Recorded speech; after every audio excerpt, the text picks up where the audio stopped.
Olá, seja bem-vinda, seja bem-vindo ao plenário da cidade. Hoje temos a honra de receber o vereador professor Enilson, do Cidadania. Formado em filosofia, história e fisioterapia, o parlamentar é morador do Bom Jardim e conhece de perto as dificuldades sociais da região. Enilson também acredita na educação como agente transformador da sociedade. E na edição de hoje, vamos conhecer mais sobre suas ideias e propostas. Fique com a gente, o plenário da cidade começa agora e eu começo agradecendo ao vereador professor Enilson pela sua presença. Bem-vindo.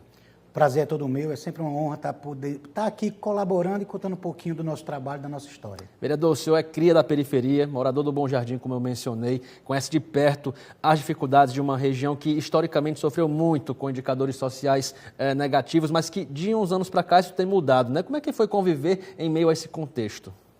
Bem, hoje eu estou com 47 anos, sempre nasci e me criei vivo na periferia de Fortaleza e o Bom Jardim, de maneira especial, lá na Regional 5, os bairros que compõem o Grande Bom Jardim ainda estão entre os 10 menores IDHs de Fortaleza. Então ainda existe muito problema, principalmente de infraestrutura, ali na Regional 5, no Grande Bom Jardim, mas pouco a pouco o desenvolvimento vai chegando lá. É formado por pessoas trabalhadoras, por cidadãos que gostam do Bom Jardim, que tem uma história com o bairro, e lá tem saído já grandes artistas, grandes políticos, grandes empreendedores, então o Bom Jardim é um celeiro de talentos para a nossa Fortaleza. E que momento, vereador, na sua trajetória, a educação surgiu como essa oportunidade ou uma virada de chave?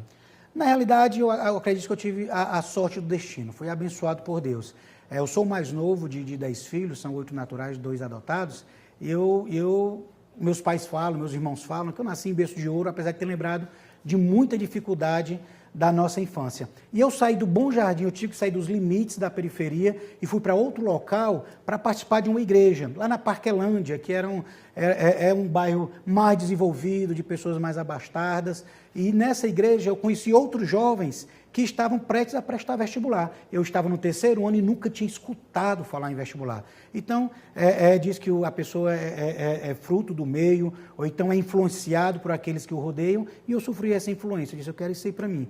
Aí fui tentar vestibular. Não foi fácil. Descobri naquele momento que praticamente eu era um analfabeto funcional. Li, escrevia, não entendia, tanto que eu tentei 7 vezes vestibular para poder entrar na universidade pública. E aí, o primeiro curso que o senhor foi aprovado, filosofia, não é isso? Isso. Sou formado em filosofia, depois voltei para a universidade onde me graduei em história, depois retornei como professor de cursinho, tive a oportunidade de fazer fisioterapia, que eu queria experimentar a questão da saúde, e me formei em fisioterapia, e depois na UFC também fiz odontologia, porém, infelizmente, não consegui terminar o curso, porque, por bênção de Deus, foi quando eu ganhei para vereador e tive que abandonar o curso aí nos últimos semestres. Mas, em paralelo à universidade, o senhor também se dedicou às causas sociais, inclusive o instituto que o senhor Confia Brasil, que o senhor ajudou a fundar, fundou no Bom Jardim.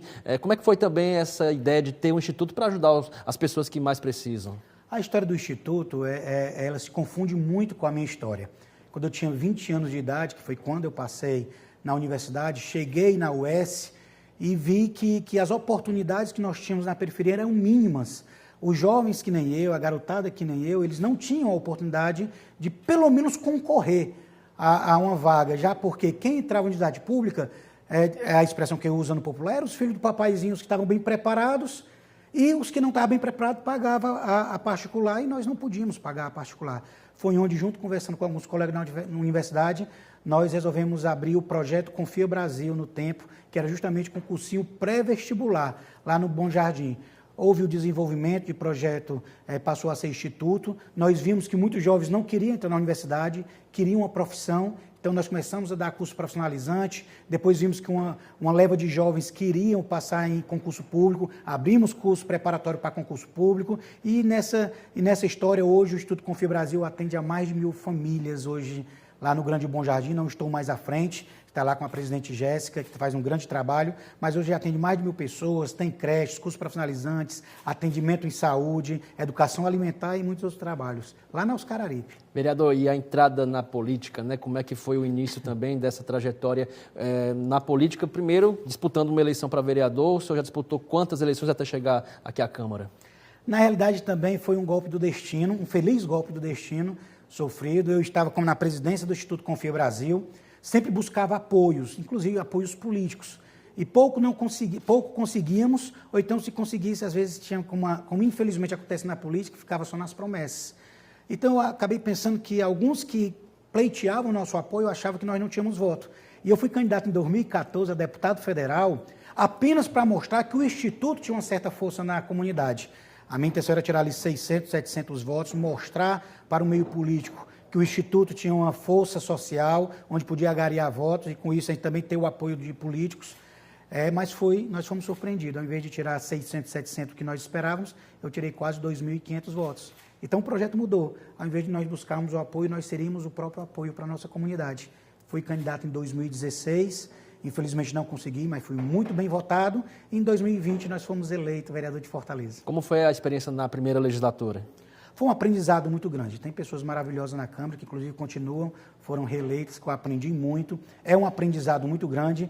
A realidade, nós não temos aqui o poder que eu achava que ia ter para mudar a realidade, mas é uma luta constante. Estamos no segundo mandato e a luta é constante, diária, para tentar mudar a realidade sofrida, de maneira especial, da periferia. E a gente entra agora nos detalhes dessas ações que o vereador, no seu segundo mandato, já apresentou através de projetos de lei, de indicação, alguns já aprovados. E a gente começa, vereador, tratando sobre a faixa azul para motociclistas. O prefeito Evandro Leitão, inclusive, já anunciou a implementação dessa proposta, que nasceu também através de um projeto do senhor aqui na casa. Isso. Nós apresentamos ano passado um projeto de indicação que era justamente para criar a faixa azul. Eu também sou fisioterapeuta e acompanho muito essa questão da saúde. Hoje, um grande índice de pessoas que são atendidas no nosso querido IJF, que é o nosso maior hospital de trauma, são motociclistas que se acidentam, que andam nos corredores, ou muitas vezes entram na faixa cega, que nós chamamos na visão cega do motorista, que muitas vezes não os vê. Enfim, a grande maioria de acidentados que entram no IJF é por conta de motociclistas. Então, nós começamos a fazer um estudo que existem outras capitais, dentre elas São Paulo, que existe a faixa azul, exclusiva para motociclista, onde ele pode andar com a maior segurança, onde com isso ele somente vai concorrer àquele espaço com os próprios motociclistas, não há faixa cega, é respeitado pelos carros. Nós apresentamos aqui, fizemos um estudo técnico, apresentamos o projeto, o prefeito Evandro Leitão absorveu esse projeto e, graças a Deus, já está começando a implementar aqui em Fortaleza. Lá na Humberto Monte, que é um trânsito de fluxo que justamente liga a universidades, a empresas, a residências, e também na Santos Dumont, que é uma das vias mais importantes que nós temos em Fortaleza. Se Deus quiser, vamos lograr êxito para que seja um projeto realmente implementado de forma perpétua na cidade de Fortaleza. Mas além de preservar a integridade dos motociclistas, vereador, há também uma questão de economia com relação às despesas na saúde, né? Menos pacientes nos hospitais, certamente, menos despesas e também mais vagas para quem realmente pode ali precisar de um atendimento. Também há esse outro lado. Com toda certeza. Hoje, os maiores gastos do IJF estão por conta de acidentados e, dentre eles, os motociclistas que têm uma longa permanência no hospital. Precisa fazer cirurgia, precisa fazer recuperação e, se Deus quiser, com essa faixa, nós vamos diminuir esse número de acidentes e, com isso, ter economia e um melhor atendimento na saúde. Outro projeto que o senhor apresentou e que também já foi sancionado pelo prefeito Evandro Leitão trata da obrigatoriedade do acompanhamento de fisioterapeutas às mulheres que estão em maternidades ou hospitais em trabalho de parto, não é isso? Como é que surgiu também a iniciativa para esse projeto? Bem, eu sou fisioterapeuta de formação, a minha especialidade é traumatologia e terapia intensiva, não é uma área que eu atuo, mas que chegou até mim um grande problema que existe nos especialistas da área da fisioterapia que trabalha com a saúde da mulher, de maneira especial durante a gravidez. Os fisioterapeutas acompanham a mãezinha, a parturiente, antes do parto, depois do parto, e elas estavam sendo impedidas de acompanhar durante o parto, para ver se existia alguma intercorrência, para ver se existia algum problema com isso. O profissional que acompanhou a mãezinha antes do parto poder continuar o tratamento ou modificar a conduta de tratamento. E o engraçado, existe uma profissional de nível técnico, que é importante, claro, não estou menosprezando de maneira nenhuma, que tem a sua importância, que é a doula, que é a acompanhante da mãezinha, e ela pode participar, e o fisioterapeuta, um profissional de nível superior, capacitado para acompanhar aquele momento, não lhes era permitido. Então, eu entrei com esse projeto de lei, foi sancionado no dia 10, no dia do fisioterapeuta, agora em outubro, e a partir do dia 10, hoje todos os hospitais de Fortaleza são obrigados a aceitar o fisioterapeuta, assim a paciente queira que ele acompanhe o momento do parto, que é um momento tão importante para as mãezinhas. Os ganhos que isso pode trazer, vereador, às mulheres, quais são? Muito, como eu disse, né? Normalmente hoje está muito propagado a questão do acompanhamento do fisioterapeuta antes do parto, com pilates, com alongamento, com respiração, com a parte preparatória para o parto e também depois do parto, que seria a questão do pós-cirúrgico, a questão se for cesáreo, ver a questão da cicatrização, tudo isso é acompanhado pelo fisioterapeuta. Então, se o fisioterapeuta participar, ele vai estar ali conversando com a equipe de saúde, vai estar conversando com o médico, vai estar conversando com toda a equipe e se ocorrer alguma intercorrência, ali ele vai estar sabendo o que aconteceu e, com isso, modificar ou manter o seu plano de conduta e tratamento e acompanhamento daquela mãezinha. É importante também destacar que a presença do fisioterapeuta não exclui um acompanhante também que a mulher queira ter ali do seu lado, não, alguém da família. Não, de maneira nenhuma, não exclui. E também não exclui também o acompanhamento da doula, que também é uma grande profissional de nível técnico, que normalmente é ela que vai acompanhar a mãezinha na questão do levantar, de ir ao banheiro nos primeiros dias. Então é muito importante que ambos os profissionais acompanhem aquele momento. Vereador, o senhor também é um defensor de pautas voltadas para a inclusão aqui na cidade, né? Como é que o senhor avalia as recentes ações tomadas não somente pela Câmara, temos o Espaço Evoluir, e também pela gestão municipal, como o Espaço Girassol? Bem, eu sempre falo que eu não sou um militante da causa autista, né? Eu não levanto a bandeira da causa autista, mas eu vivencio a causa autista. Eu vivencio essa bandeira na minha casa por ser pai, né, de um adolescente de 17 anos e padrasto de um outro adolescente de 13 anos que estão dentro do espectro autista, duas crianças maravilhosas, o Paulo Nadson e o Lucas Rian.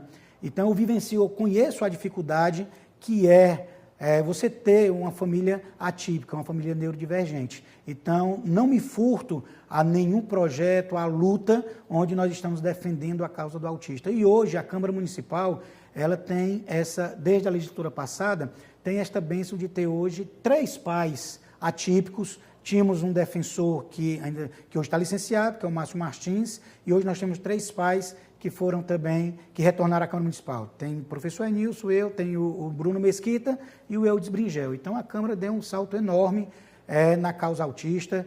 Já tínhamos um trabalho com a presidência anterior para priorizar todas as pautas voltadas para o autismo, e agora, na atual presidência do vereador Léo Couto, ele está abrindo um leque de oportunidades. Nós já somos hoje a Câmara mais inclusiva do Brasil. Nós temos aí nanismo, nós temos DAO, e já conversei com ele, vai ser aberto também área de estágios e contratação para jovens e profissionais autistas. Nós já somos a Câmara mais inclusiva do Brasil.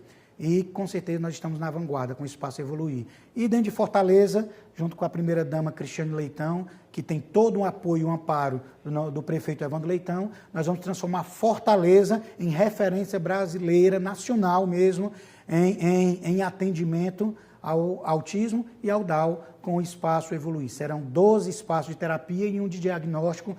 Hoje nós já temos o diagnóstico funcionando, um espaço Girassol funcionando lá na nossa Regional 5 e nós vamos inaugurar agora em novembro um outro lá em Messejana. É uma pauta que tem cada vez mais tem sido abraçada pelos parlamentares, não somente aqueles que vivenciam, têm algum familiar atípico, né? Mas é uma pauta que tem ganhado cada vez mais espaço, vereador? Com toda certeza. Também não adianta romantizar o autismo, transformar o autismo como ponta de moda. Isso não é o de ponta eleitoreira, é uma situação que nós temos que buscar dar todo o suporte, todo o amparo à comunidade autista, para que eles possam ser inseridos, o nível 1 de suporte, nível 2 de suporte, o nível 3 ter todo o acompanhamento para que possa ter na sua vida. Eu sempre falo, né, não adianta romantizar o autismo, só quem passa por isso, quem tem na família, quem acompanha, quem tem o familiar, sabe como é dependioso, como é doloroso, como muitas vezes a gente sofre pela questão do desenvolvimento dessas crianças. E lembrando que essas crianças, elas crescem. Quando eu falo em autismo, às vezes só nas crianças.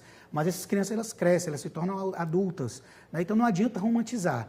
Por isso que a gente tem que dar todo o suporte, todo o amparo à comunidade autista. Vereador, a gente já se encaminha para o final do nosso programa, mas antes eu gostaria também de abordar e voltar a falar do Bom Jardim. Eu, quando cobri o plenário, me lembro de alguns projetos de indicação que o senhor apresentou para melhorias ali na comunidade, de infraestrutura, e também me recordo de uma bem interessante, que era uma academia que já está inaugurada, uma academia padrão Beira-Mar ali na região, né? Como é que tem sido a adesão da comunidade, também a comunidade procurando o senhor para essas melhorias, em quais áreas especificamente? Bem, falando dessa academia, inclusive vou estar hoje à tarde lá, quem quiser ir malhar, hoje às 4 horas estarei malhando nessa academia, lá no nosso grande Bom Jardim. Nós só tínhamos uma, que era na Beira-Mar.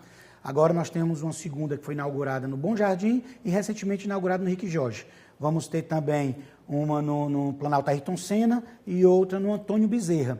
É uma academia que realmente valoriza a periferia, ou seja, nós temos profissionais de educação física, a comunidade está abraçando, está sendo um sucesso e nós temos que parar de achar que coisa boa só vai para a Aldeota, só vai para a Beira-Mar e nós estamos quebrando esses paradigmas. Representantes que trabalham em prol das suas periferias, das suas comunidades, das suas favelas, estão trazendo o que é de melhor para essas comunidades. Eu não sou diferente, estou lutando pela periferia, estou lutando pelas favelas, estou lutando pelas comunidades, para que a gente possa diminuir cada vez mais a distância social que existe em nossa capital. Vereador professor Enilson, muito obrigado pela sua presença. Até a próxima oportunidade. Eu que agradeço, é sempre um prazer contribuir e trocar essa experiência com todos vocês. Nós é que agradecemos e obrigado também a você que nos acompanhou. O plenário da cidade fica por aqui, mas voltaremos na próxima semana com mais debates e discussões sobre assuntos que interessam a você, cidadã e cidadão fortalezense. Até lá.